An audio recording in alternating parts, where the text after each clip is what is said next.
Polite Banter the podcast. Welcome back to our third episode. We upload every week on Wednesdays, and this week, we're gonna go into some conspiracy theories. And yeah, so how we doing, guys? Grant? I am doing fine and dandy. Had some nice weather the past couple days here in Baghdad. Yeah, not much to complain about except for, the pandemic. Elijah, how you doing? Good weather here too, Grant. So I'd say I'm doing swell. Chris, how we doing? Yeah, doing good. This is week 3 of online classes. Today I had to give an online presentation, which was kind of a pain, but I got through it. So, that's always good. Yeah, definitely. I feel like, and other students can kind of chime in on this one, but and the viewers at home. But whenever there's like a Zoom meeting, like the teacher will ask a question, and everybody in the call just stares at the camera like little children, just like wide-eyed. Muted. Yeah, like no one knows what to do. I feel like I'm always scrambling to unmute my mic, and it's just always an awkward pause, no matter how fast I get to the keyboard. Exactly, because they ask a question, it's like a 10-minute silent, and then you're just like, yeah, so. Okay, so no one. Yeah, exactly. Yeah, I kind of feel bad for the teachers. Respect to all the teachers out there that have to do this online thing, because I could not take 10 teenagers, young adults looking at me just saying nothing, but it'd be kind of awkward. Anyway, so we're going to segue into the next part of our podcast. So traditionally within our podcast, you guys know we will do a top 5 or a top 3. This week, we're just going to go right into the topic. This topic is going to be conspiracy theories, and I think I'm going to start first. So I decided to do the conspiracy theory of the Denver airport conspiracy. So have any of you guys actually flown through Denver? I have Never. flown through Denver twice, actually. Twice. Did you notice anything like weird while doing it? It may have been a layover, so but My layover was super short, so I pretty much got coffee, got on the next plane, and then took off. Yeah, definitely. I can definitely say the same because I'm originally from Indiana, but I live in California. But even going to because we all go to college in Milwaukee, my connecting flight is off in Denver, and same, I have to get on, get off, and just keep going. But there was one time where I was there for about an hour, and I kind of walked around, and there were a lot of weird, just like murals and statues. And that was the first thing I kind of realized about the Denver airport. It was not like any other airport. And when I guess researching this entire thing, it kind of opened my eyes to what this really was.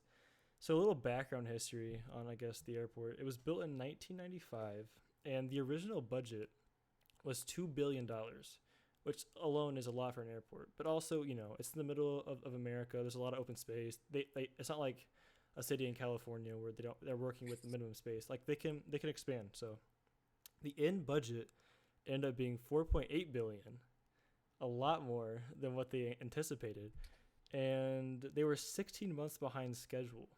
But here's where the first, I guess, sketchy thing people started to notice about this airport was when they actually, so 16 months prior, they actually were done with like everything visible from the ground.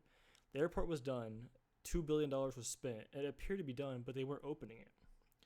And this is where it gets interesting because actual workers that came out saying that the 16 months and the excess almost $2 billion more dollars were building stuff underground underneath the airport.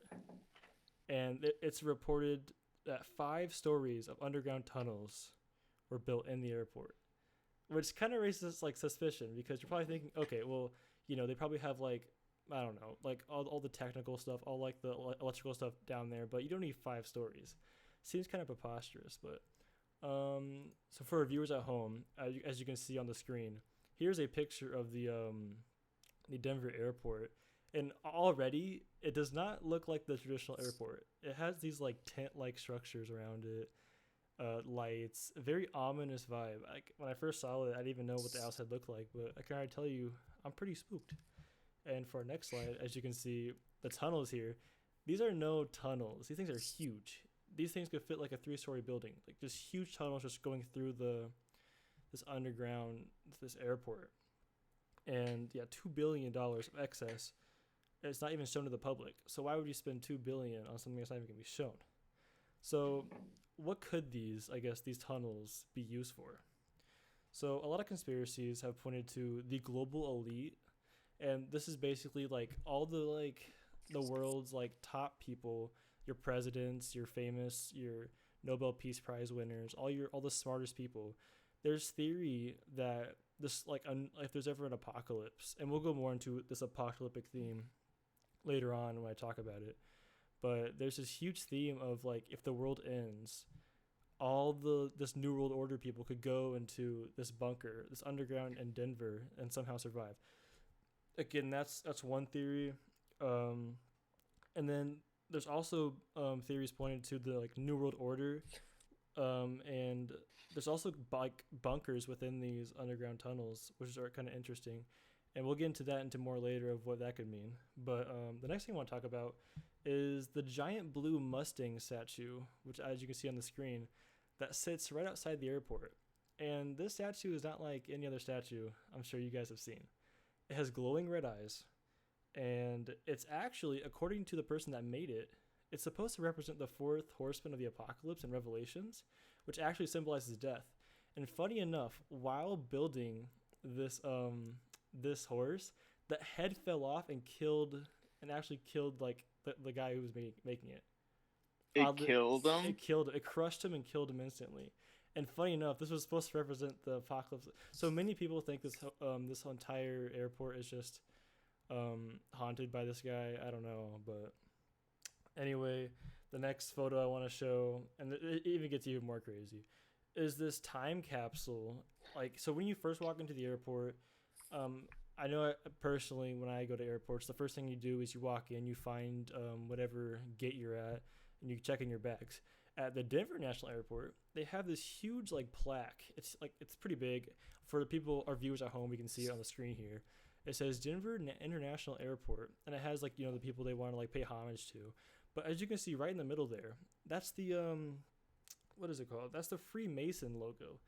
And if you don't know what the Freemasons are, it's kind of this like cultish like fraternity made in the 18th century, and some of the like more famous people within like this cult were George Washington, like John Madison. A lot of founding fathers were actually in this cult, and a lot of people have speculation of what this whole entire like organization is about. Some people think it's just a bunch of like very big figures coming together and just like sharing like secrets about their wealth and just sharing secrets. Some say it has to do with a new world order, kind of like I said earlier about the underground bunkers. Maybe this airport is kind of a cover for this underground level, like who knows. But also, yeah, as you can see below the symbol, and this is the part I find super super weird. It says March 19th, 1994, which the airport was made in 95. So you're probably thinking, what is this date? People have actually, conspiracy theorists have actually added up all the visible numbers, not March, like because March was 03. They added up 191994, which adds up to 33, which 33 is actually the highest level you can achieve in the clan as far as tier. Like they refer to 33 as like the president, which is interesting. And as you can see, underneath the date, it says New World Airport Commission. This again points back to this New World Order idea, and it kind of just gets kind of gets freaky. And then finally, if you didn't think that was, you know, enough evidence that this place has something going on, the one thing that I've actually seen personally while going through the airport, and you can see on the screen right now, are these murals. Yeah, there's these murals, and they're very odd, and all the murals are very colorful, and they all have to do with like these people of all different like backgrounds and races, and there's like fires going on. There's one with even like it appears to be someone in a gas mask, and there's a bunch of kids around them. There's a lot of theme around it. But as you can see on the screen for our viewers, if you look left, there's these people like containing these animals in glass boxes, like trying to save these animals, and there's a big fire behind them. A lot of people actually, and by the way, this was made in 1990. This whole thing was in 1995. Some people think this can point to climate change because, as you can see, there's a bunch of animals being like in caged in boxes, and there's like this fire going on, which is pretty interesting to be almost like 20 something years ahead. And as you can see to the right, so this one's actually really interesting. It's a bunch of kids from each like background of culture, as you can see, and they're all kind of celebrating. And at the bottom, there's just like some like army man carrying what appears to be like a rifle, just down, and there's like doves on him. And if you know from the Bible, whenever God came, he came like in the form as a dove. So there's kind of like two doves on top of them, and all these kids are kind of cheering while this rainbow goes across. Very eerie, I would say, because a lot of it has to do with this apocalyptic theme. And overall, this entire airport just has to do with just apocalypse in general. But I mean, anybody here got anything to add? I mean, kind of crazy if you ask me. That is kind of crazy. Honestly, the murals for me really just kind of show how crazy this whole thing is. Like, what is going on in some of those murals? Like, that is not your normal airport artwork. That is for sure. Yeah, and I mean, when going to the airport, the last thing you're thinking of is the New World Order and the apocalypse. I'm more focused on if I can use the restroom or I can get some food. It's not really if I can, go see some apocalyptic paintings. But I mean, yeah, Grant, what do you think? I mean, Okay, I was doing a little research for my topic, and it kind of overlapped with yours a little bit. The company that built the airport, what was its name? Like the New World. it's a New World Airport. Organization. Yeah. Yeah, I think that's I why you heard- have the plaque. That was one of the Yeah, sponsors or something. I heard that company doesn't even exist.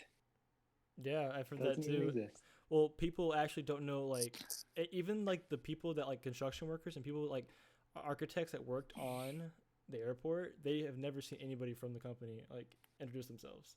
These are all orders they've just been given by just like random people, and they've actually said they never like met anybody within this organization, which only makes it a little bit sketchier in my opinion. But So do you think, I don't know, do you think it could just be like anonymous donation to building this airport, and this dude's just totally cheesing the people, and he's just like, here's my donation, but you can have it under this one condition, that you make this weird, you have all these weird paintings, this weird artwork, and you have to make this weird mural that's associated with the Freemasons. yeah, Do you think you think it's someone just cheesing?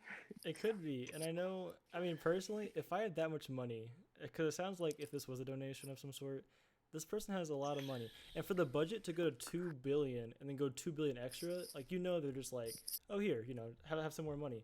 All I'm saying is if I had a lot of money and I was bored, I would maybe try to troll the public and try to do something like this, because it's definitely having people like it has people curious, But Chris, like, what I would do you do think? that. Yeah, Chris, what do you think about this theory? Well, if I was a billionaire, I'd probably do something like that, freak people out, But no, realistically, like, I think it's good publicity.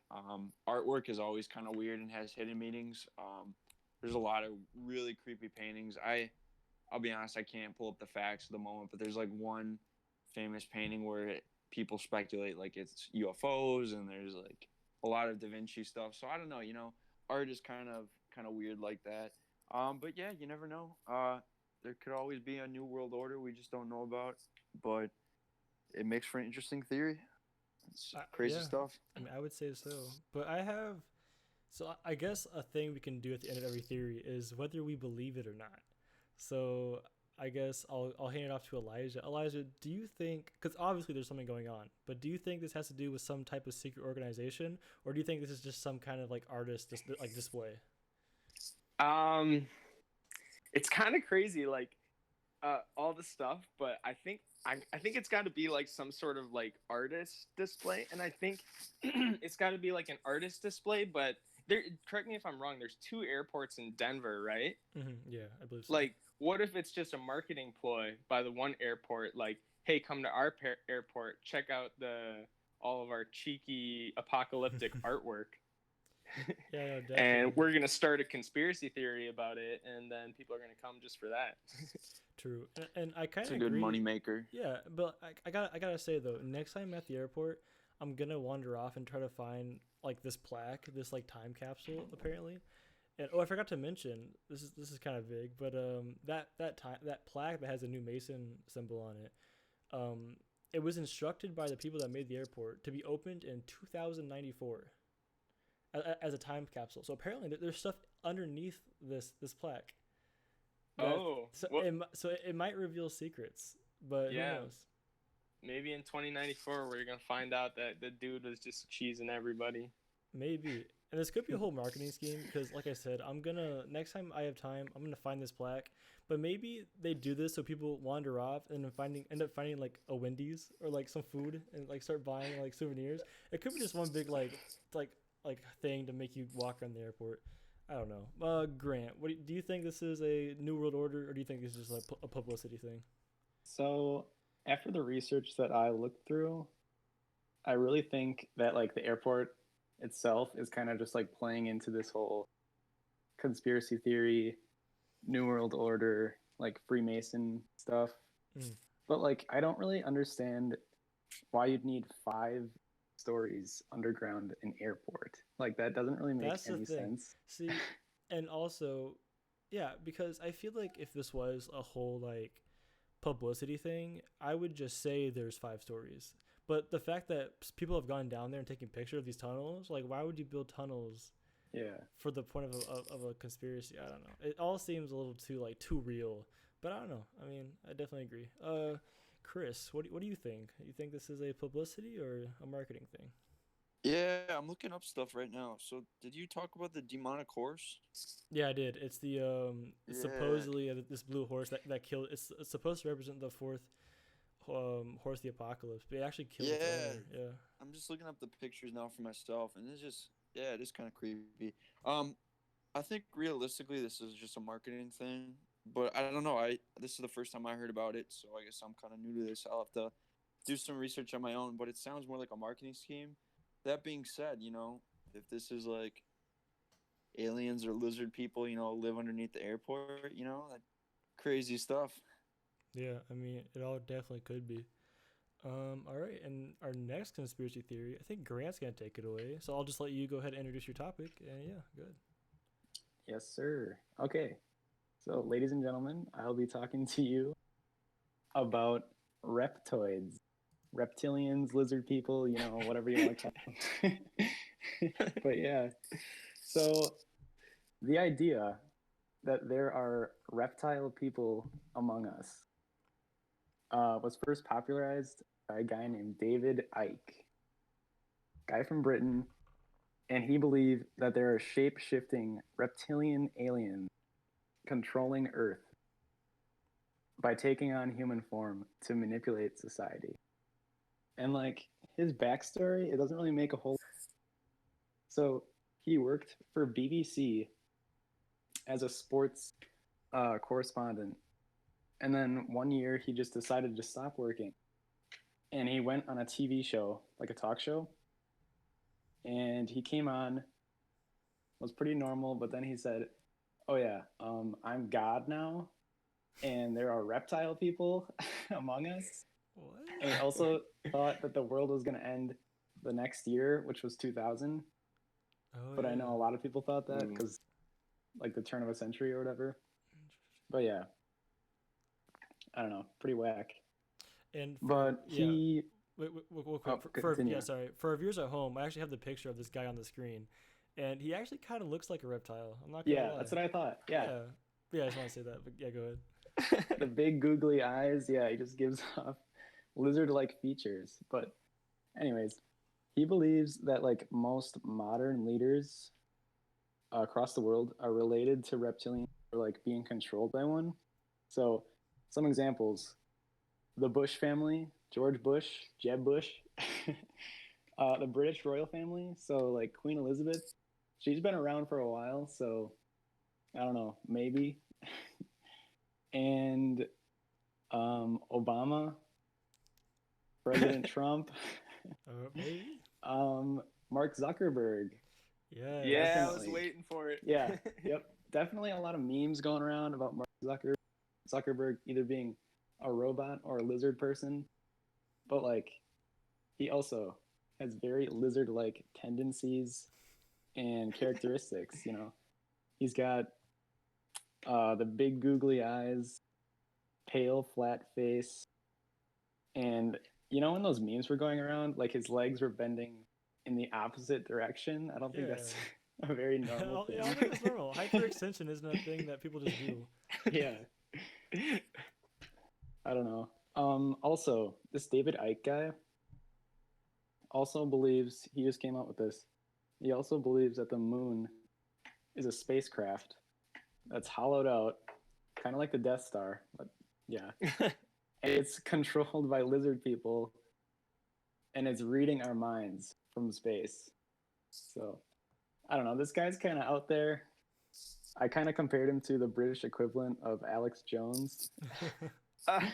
But yeah, that's about it.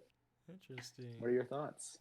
I do want to point to. I want to go back to, and for our viewers on the screen, they can see the infamous court case that Mark Zuckerberg had.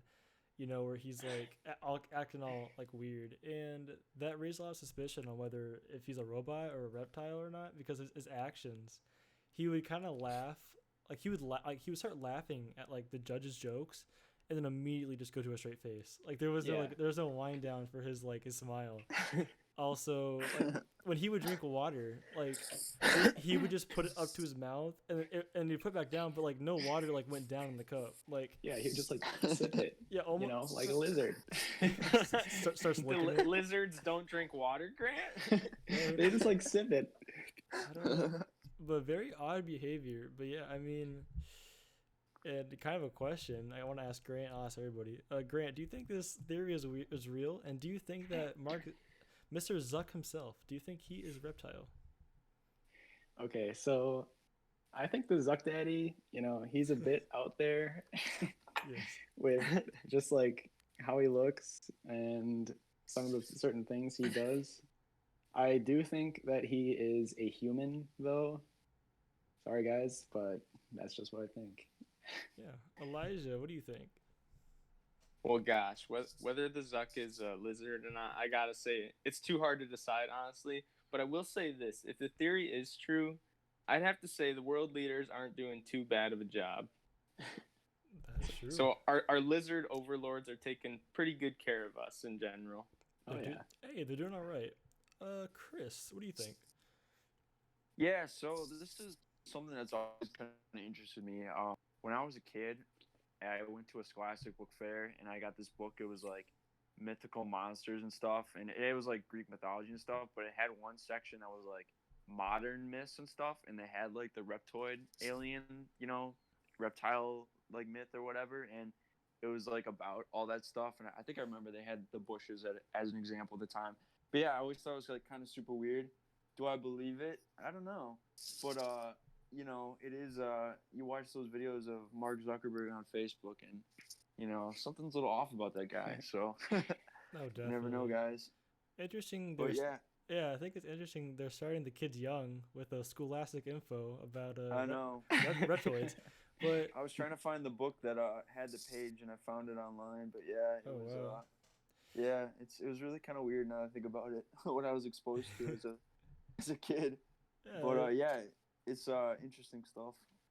it is a little interesting. I'm not gonna lie. Yeah, personally, and I think when I think of Mark Zuckerberg, I think of like Elon Musk. I think of a lot of like guys that have just worked really hard their lives to get where they're at.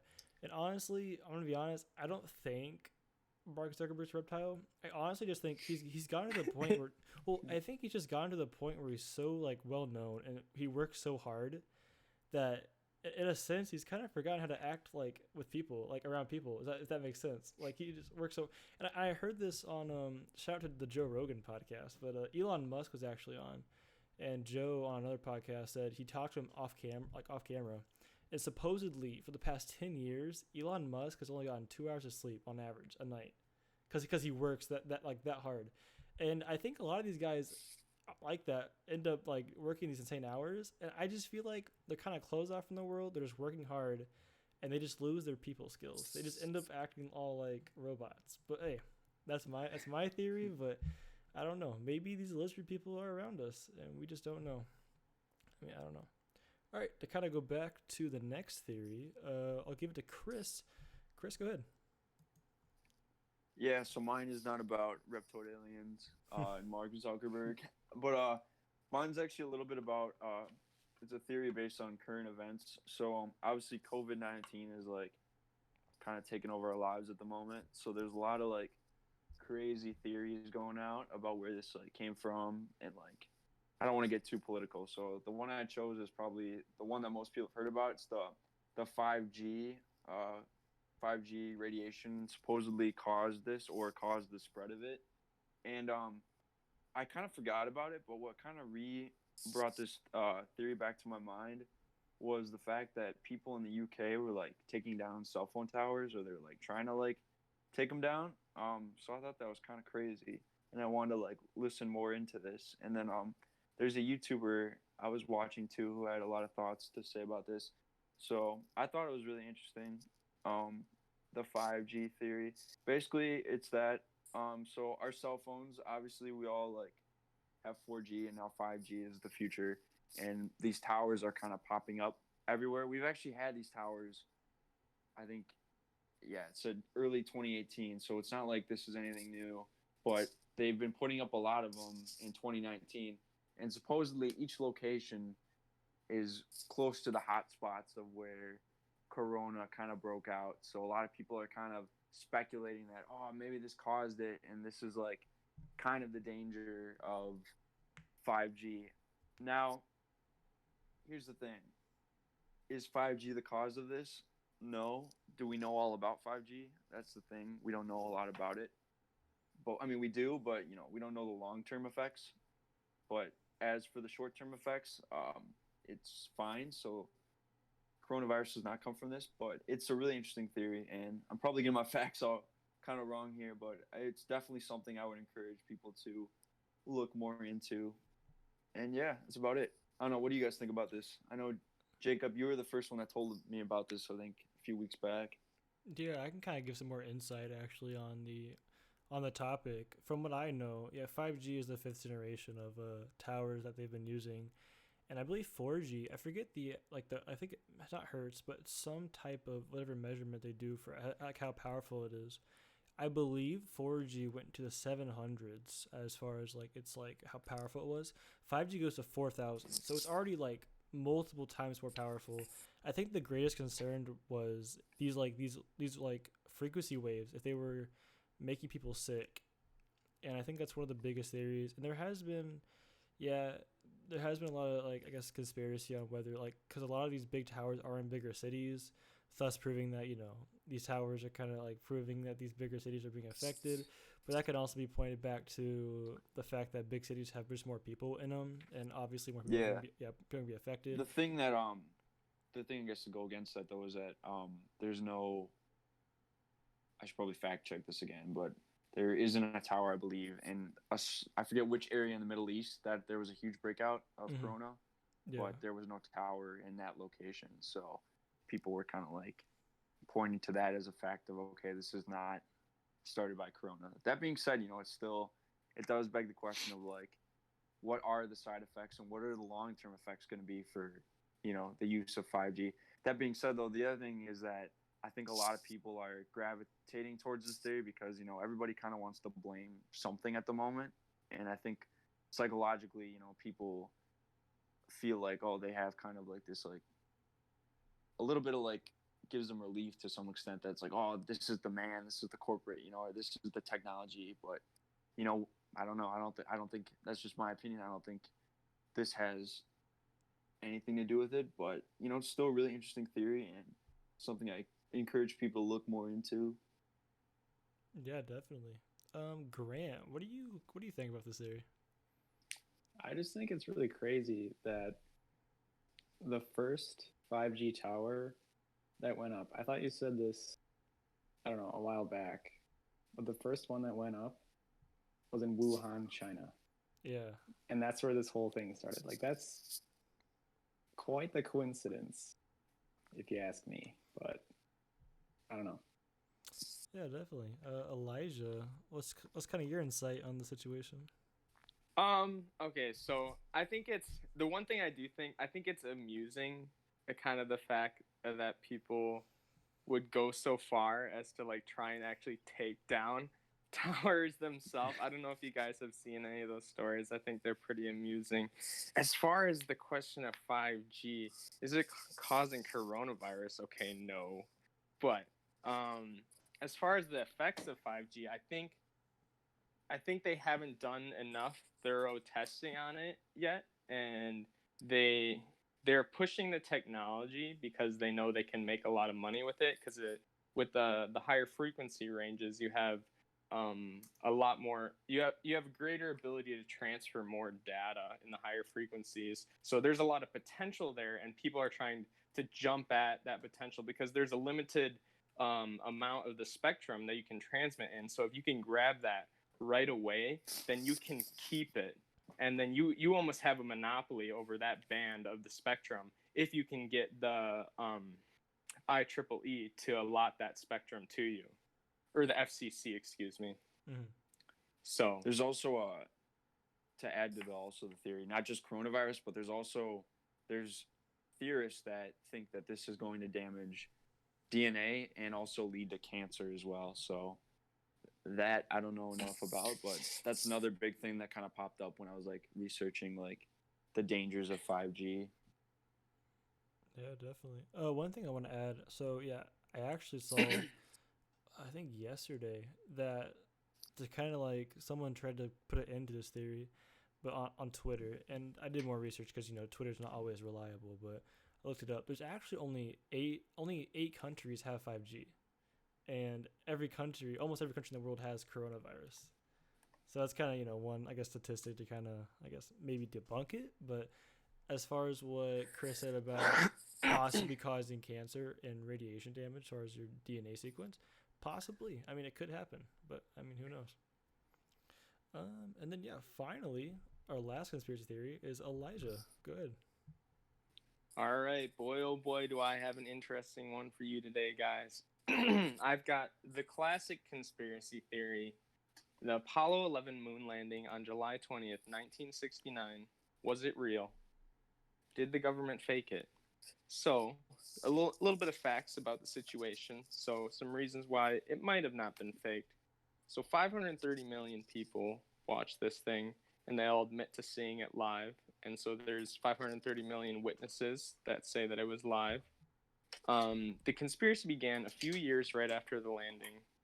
There was over 400,000 people that were employed on the Apollo project, so it'd be really hard to fake. And so some of the arguments that people have for why it was fake, some of the common arguments that they have. So I'm sure you guys have heard some of these before, but so the American flag, it looks like it's flapping in the wind, but there's no wind on the moon, so how is it flapping? So this one has kind of been debunked because it's not an ordinary flag that they brought up, because a normal flag, it would just like, if there was no wind, it would just kind of flop over, and that wouldn't be really picturesque. So they brought a flag with metal rods in it, but the reason it looks like it's flapping is because they had trouble getting the metal rods fully extended, so it's kind of like wrinkled a little bit and makes it look like it's flapping in the picture.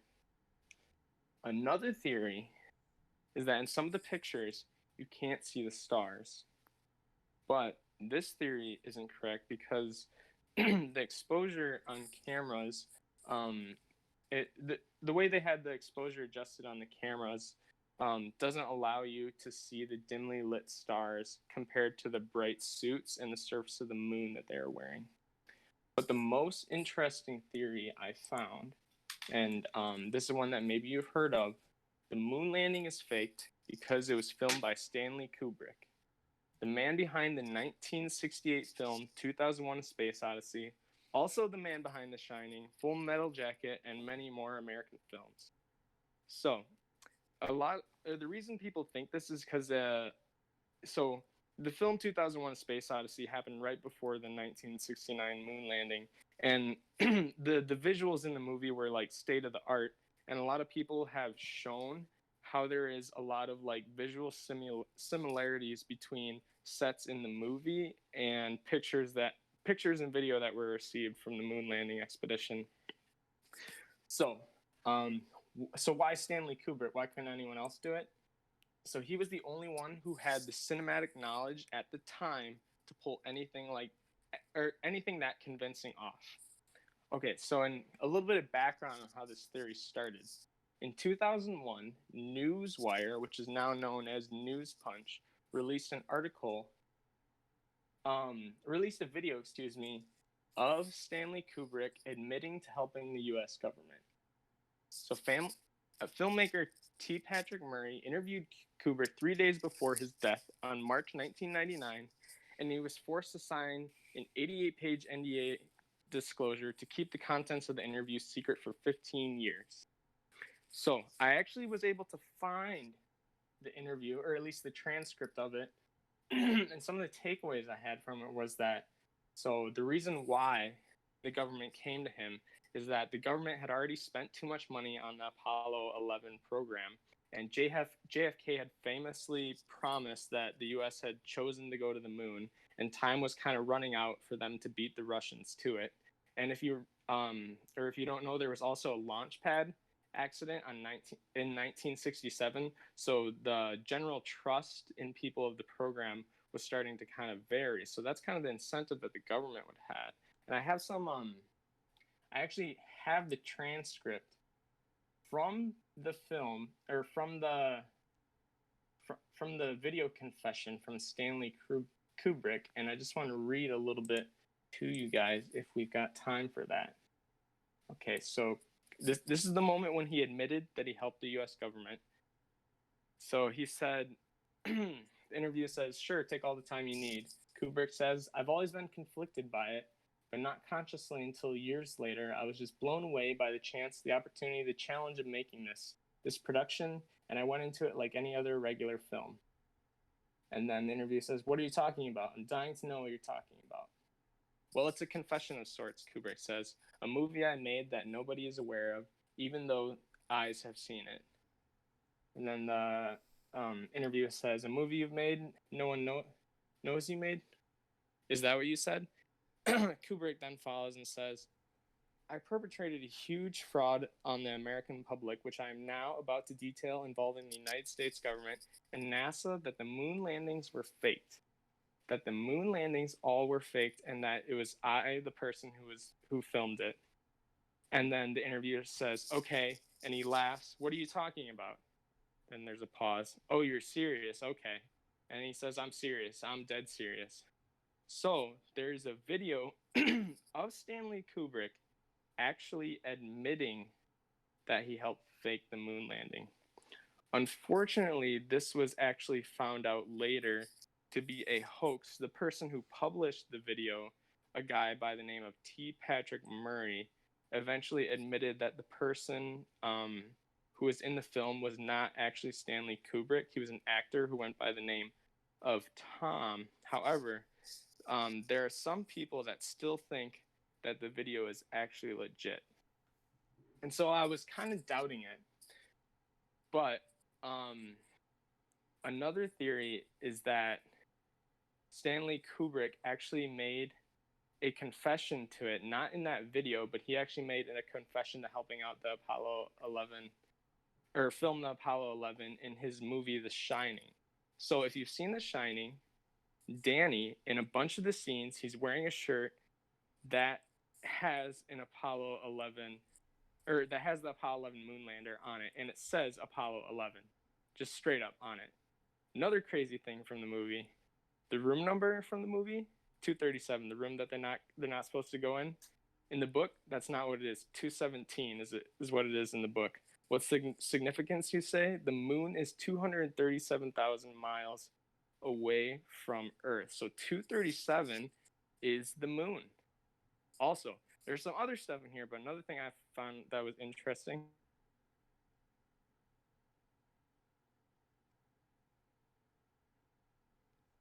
I think Elijah cut out there for a second. Well, there you go. You're back. All right, I'm sorry. You could go ahead. Okay, so there's this orange drink in the movie called Tang, and it's in the storage room. If you remember when he's locked in the storage room, one of the food items there is Tang, and Tang was significant because it was marketed as a drink. It was a powdered orange drink that astronauts would use.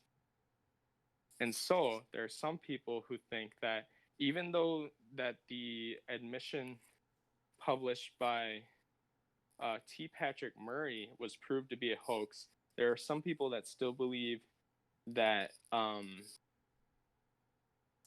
that Stanley Kubrick admitted to filming the Apollo 11 moon landing in his movie The Shining. And even better, I was actually able to find, so it was kind of hard to find the original video of the confession, but I was actually able to find it, and hopefully Jacob will be able to post that down below. And then I also have a link to a real video of Stanley, because some people say that his voice in the video sounds nothing like it. So you guys can decide for yourself. But actually, my favorite theory is posted by Island Online News, who is a YouTube user. He says, the conspiracy theory is that what if the fake video of Stanley Kubrick is actually a real video by Stanley Kubrick about making a fake video about Stanley Kubrick? Whoa. And that's my favorite theory that I found. Yeah, that one. Also, well, that was a lot of information, but hopefully you guys can take it in. Another thing that I found, or another fun thing that I found there's this cool faux documentary called Operation Avalanche, and it's a faux documentary about this specific conspiracy. So it's a faux documentary about Stanley Kubrick filming the Apollo 11 moon landing. I really want to watch it. Nice. Yeah, that. So, what do you guys think? Do you think the American government was capable of lying to the American people just to beat the Soviets to the moon? Man, do I think they're capable? Yes, I actually do think they're capable. Do I believe this theory? Ooh, I'm gonna say no, but it makes some pretty compelling arguments on if it is true or not. But I don't know. I think I want to obviously believe it's true, to root for America. But a lot of the things you said were kind of interesting. And Stanley Kubrick was definitely like a quiet man and a very intelligent man. But I do agree, if anybody could do it, it would have been him. But I don't know. Grant, what do you think? I mean, yeah, I kind of agree with Jacob on this. Like, I think at the time, the U.S. could probably pull it off, but I don't know. I feel like they did not do that. I don't know. I just thought it was really interesting, like all the connections between the moon landing and The Shining. I never really noticed that. Thought that was really interesting. Yeah. I had heard before, I'm not a really big conspiracy theory guy, but I had heard kind of that it was filmed and it was supposedly Stanley Kubrick. But I had no idea about those links between The Shining and the Apollo 11 moon landing, and that was kind of what blew my mind. And like there's some more too. Like those weren't the only ones. Those were just the ones that I found really interesting, or that I thought were like the most clear and not like stretching it. Yeah, and actually to add on to that, The Shining is actually my favorite movie of all time, like just all time. I've done research on this topic, and there's a scene actually where the little boy is walking down the hallway, and he's walking down like one of the big ballrooms, and there's an American flag hanging there, but it's inverted, like it's backwards, and the inverted American flag is supposedly it's supposed to like mock America. When you invert a flag, it's supposed to mock that flag, and some people think it was somehow like this whole film is kind of Kubrick's like not apology, but like him feeling bad about doing this. And him hinting at, yeah, I filmed it, and I think America is bad for doing that. And this inverted flag is kind of like the cherry on top to this, like, him kind of mocking America for doing this, and that he was involved. But I don't know. I mean, it's definitely all interesting. Right. What I think, maybe, what if T. Patrick Murray, he produced that video of Stanley Kubrick, knowing it was fake, but knowing the truth about the situation, because Stanley wouldn't admit himself, and he knew people would only believe if it actually came from Stanley Kubrick. Maybe Stanley Kubrick wouldn't directly admit. Yeah, I mean, it definitely is true. And if somehow the entire Shining was somehow this piece of art of basically like a subtle version of his confession, very genius because he did it in such a way where like the average viewer would not able to notice until you really like dissected it. But Chris, I mean, what do you think about this? Yeah, I've been kind of listening, and I've never heard the Stanley Kubrick one. I've heard a bunch of other theories, and I don't know. At first, I was kind of on the. I think the U.S. actually did to fake this, but then, like again, I'm terrible with like remembering facts, so I'd have to like tell everybody at home do your research. But there was a video that was like it was dedicated to proving all the theories wrong. It was like a 50-minute video. I watched it like 2 years ago, and it was like trying to explain like why like the moon landing was 100% real. And after watching that, I kind of think that conspiracies. I don't know. I want to have faith that the United States, like we did this. That being said, if a few years later, 10 years later, 20 years later, we learned finally that it was like fake, I wouldn't be surprised. I wouldn't be shocked. But as of right now, yeah, I kind of think that it's just it's legit. We did land on the moon. But yeah, I guess history will have to tell. Though, yeah, I never heard the Stanley Kubrick one. That definitely, I'm gonna watch that after this. Mm-hmm. Look into it myself. So definitely watch that documentary that I talked about, Yeah. Operation Avalanche. I hear it's pretty good. I know I really want to watch it. Yeah, definitely. And I'm gonna put links to so every topic we talked about, I'm gonna put some sort of link kind of referencing stuff we were talking about. If any of the viewers want to do more research, but I'll definitely put Elijah that YouTuber you were talking about that was talking about how that theory, and then I'll go into more reptilian stuff, and we'll have a whole thing in the description for any viewer that wants to, I guess, look more into it. But yeah, I mean that's our last theory. Anybody else want to add anything? I think I will say. Oh, go ahead, Chris. Oh no, I was just gonna say, you guys ever seen Minions? Yeah. So in Minions, the Minions are in Hollywood, and they go behind the stage, and there's the moon landing being filmed. So I don't know, maybe it is a hoax. Maybe if the movie's Minions is like telling us something. I don't know. It's just like, but yeah, I don't know. Look it up. Put the clip in the description, Jacob, if you find it. But Right.